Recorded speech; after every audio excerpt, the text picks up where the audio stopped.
Welcome back, everyone, to Random's Thoughts. We have a new map rotation, and once again, we're getting one of the hot and fresh full disclosure maps, and I wanted to break it down on the live stream, so let's jump into it.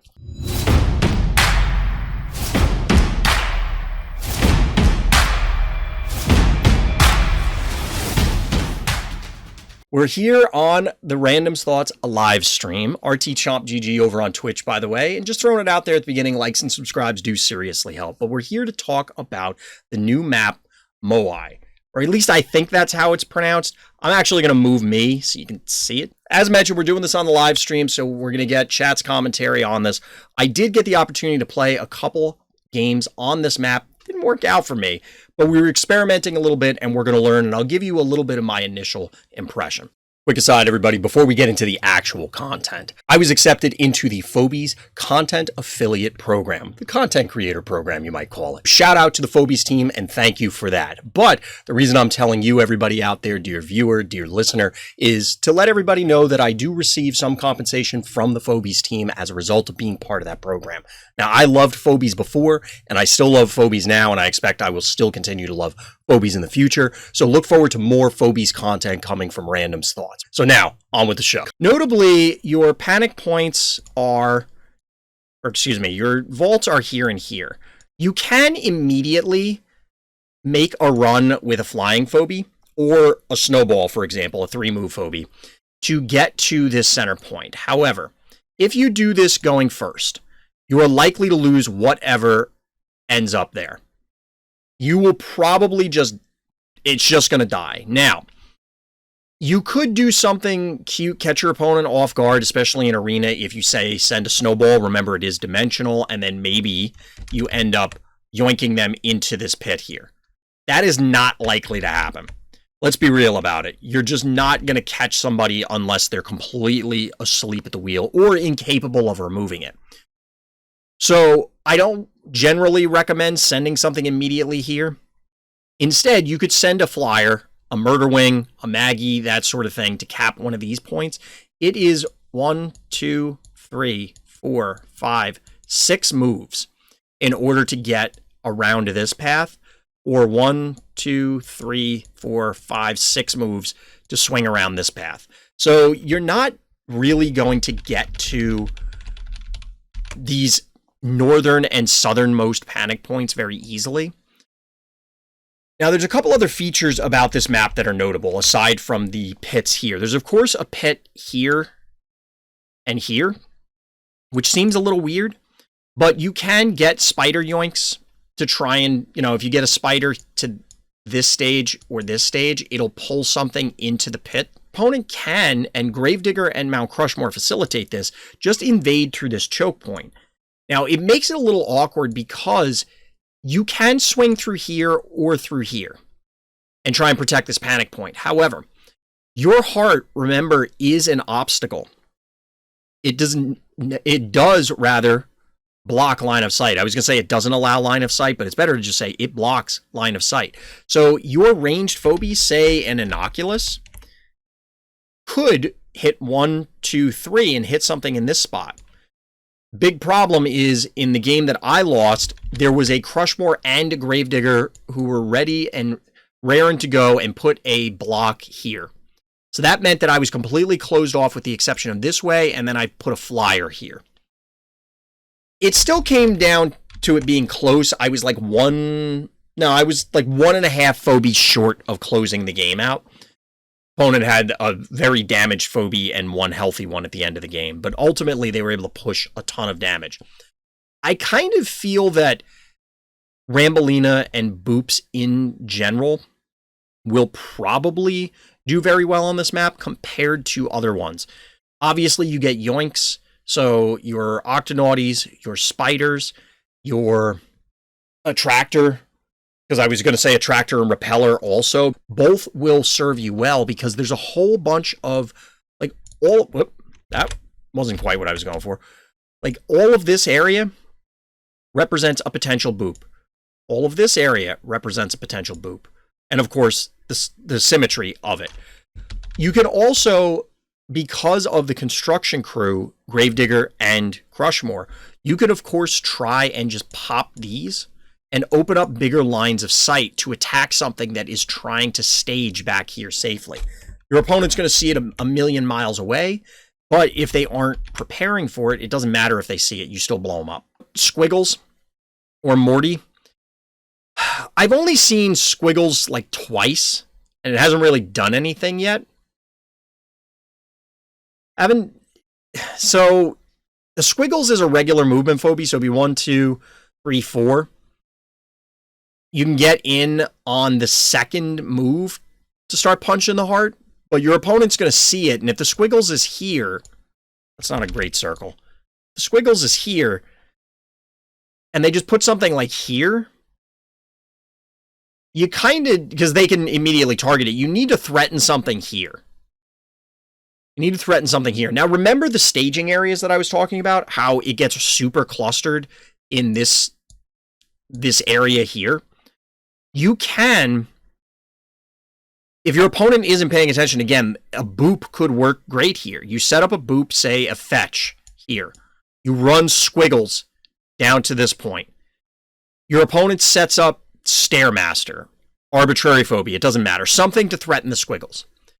And then they follow up with extra support here. They better have a flying phobia here, because otherwise you run in, you fetch, and kablamo, this guy's going into the nether realm. Like, you're just knocking him off the pit Mortal Kombat style, and guess what? That phobia's out of here. My second game, I got beat with a Heart Rush. And like I said, it was close enough that if I reacted one turn earlier, I think I defend it. There was a threaten of a Heart Rush in my first game. I actually played the same person back-to-back. Went first in one game, went second in the other. High five and paddles can reach the heart in one turn. Which high five is 8, right? And paddles is 4? Question mark? Somebody will have to correct me. So that's a lot of keys. But you go 1, 2, 3. 1, 2, 3. Then you get a high five that's immediately punching heart. Honestly, a Squiggles / high five aggression into this choke, and then blocking this off with Gravedigger / Crushmore could be feasible. Even if you end up like breaking this block ahead of time and then set it up for a late game to like finish it off, I think that's feasible. 12 keys total. I think what you're going to be better off with Squiggles just because of the cost. And you could do the same thing. You paddle Squiggles all the way up here. As long as your opponent has overcommitted to your heart, or you have some way to block this area off, aka Gravedigger / Crushmore, you could set something up. 1, 2, 3, 4, 5, 6. So unsurprisingly, Snowball could go down here if you, for some reason, do not want to go with a flyer. There's an argument to go Snowball first, or Snowball could go 1, 2, 3, 4, 5, 6. We said it was 6. So Snowball here might be better, because you could Snowball here on 1, send a 1 key down here. It won't get it on turn 1, but it'll cap it early. Like on turn 2, then the Snowball can swing here and still be able to Fireball here if your opponent gets cute. So like you can swing down, Fireball, and then Jar to kill the 1 key here. And then if your 1 key that you played, 1, 2, 3, 4, 1, 2, 3, 4, you could still swing it back if you want to cap the middle. You can still swing it back. I think Gargles could be decent on this map. I'm glad you brought it up. I don't think it's going to matter too much on the center panic point. The reason I think it's going to matter is I think you can lock things in or out. There's a lot of choke points here. So like a Gargles here prevents retreat this way. They have to go out this way, and maybe that matters. You could Gargles here and pin something against your heart if you wanted to. You could Gargles here if your opponent has committed to the north and then they can't get out. Gargles next to the enemy heart to block access to your rushers. So you're saying like here with Gargles? I think that's reasonable. You're here and then you put something on the panic point. You put something here. They can't touch them. Or even if something's here and it's a range phobia and it's just clobbering the heart. I think that's a good observation. And what do I do if I only have stuff like Stabby Bear, Moly Bully? Moly Bully, I think, is pretty decent on this map because you don't have to go around these points, like, if you need to get here, you can just go. Because you can go under it. Stabby seems fine because it's dimensional. So Stabby positioned, defending center point, like, all of these can hit the center point. And if your opponent tries to do something cute, they get yoinked. Turrets seem like they'd be better here than on most big maps. Yeah, because they can absolutely... Well, they can't cover multiple things. So where would you put Stabby? I guess if you put Stabby here, you can defend here and here. But it would be difficult to have it cover multiple angles.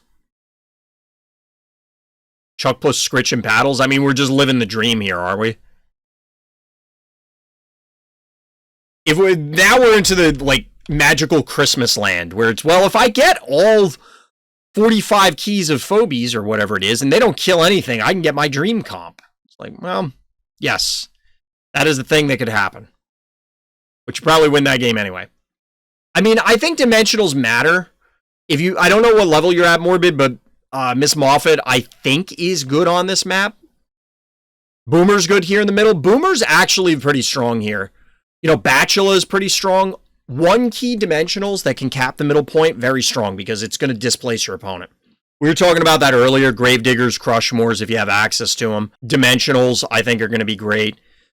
If you have any of the 3 Rangers, they're going to be strong on this map, because clearly you do have this whole center corridor here. You do have great line of sight for range Phobies. And if you have, like, a 3 cost here, or a 3 Ranger, rather, 1, 2, 3, 1, 2, 3, you can't bend around to hit this, because you have to go through the heart, but you get the idea.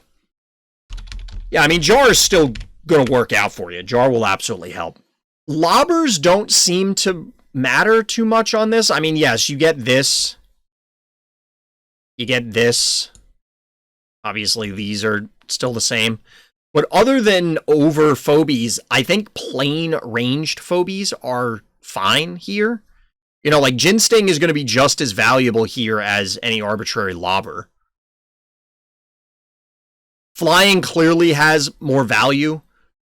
Maggies, Blinkies, Murder Wings, Pterodactyls, whatever, because they don't care as much about these.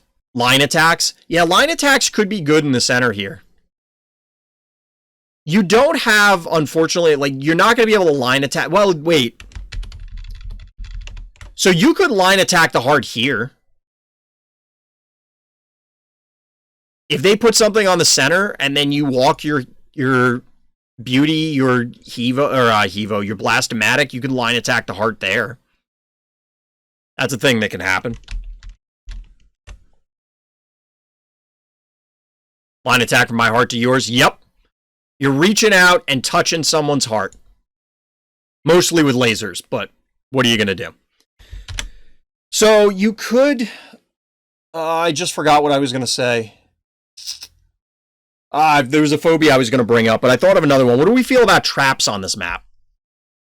How do we feel about traps? Because obviously traps here, there's a lot of choke points, so you might have to interact with traps. Because you don't even have to necessarily put them on the panic points. There's just so many corridors that they have to go through. Traps might legitimately be a thing. I really think the construction team of Gravedigger and Crushmore are important on this map. Flyers we talked about. How about Brony? How obnoxious is Brony on this map?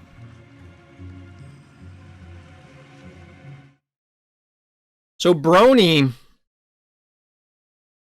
Let's say it's here. 1, 2, 3. 3. 1, 2. Well, it hits 1, 2, 3. 1, 2, 3. That, I don't know. Brony probably can set stuff up, but there are enough obstacles that your opponent might be able to break line of sight pretty well. Mildred could be cool. There's no healing spa, so there's potential for disease. I'm just looking at Russell right now. Brony to rush the heart. I mean, you could... So in all seriousness, like say you use Brony to like zone your opponent here, they commit in order to fight your aggression here. You move Brony in and then just run everything away. So let's say Brony, like your opponent's here, right? They're staging to try and fight your invade because you were here. You go 1, 2, 3, 4. And Brony ends up here. So it goes 1, 2, 3. So if you get on this bottom line or outrange it back this way, it could work. I don't know if that's actually worth it, but, you know. I think this map is tight enough that Erratic could be good here. I could see it. The problem I have with Erratic is if we assume there are going to be a bunch of boops and yoinks running around, Erratic is very vulnerable. Erratic is very vulnerable. Because you could end up randomly going into a pit. You could get yoinked all the way across the map. It's just, it could get ugly. At low stress level play, when those things aren't a concern, yeah, I could see it. So I don't know, Chad. I think that initial impressions, I like this map. I'm excited about it. I don't feel like I did about Phobos. Right now, it seems pretty cool. It seems like there's absolutely going to be more interesting play. And one of the things that I will say for this map is that, as Chad pointed out, it doesn't seem like it's going to devolve into a stalemate very commonly. And it's also interesting that this is a map that while lobs, yes, have some additional value because there are obstacles, again, there are lots of ways to make the regular ranged phobies still useful. So I don't think that it's like completely lost sort of thing. I think that's going to do it for this particular map breakdown. If you're not already subscribed, hit me with a subscribe on this YouTube channel. Likes and comments, of course, help as well. If you're not part of the Random Thoughts Discord, look in the video description or hit up the live stream RTChompGG over on Twitch. But that'll do it for now. So as always, everybody, thank you for listening. Thank you for watching. And Black Lives Matter.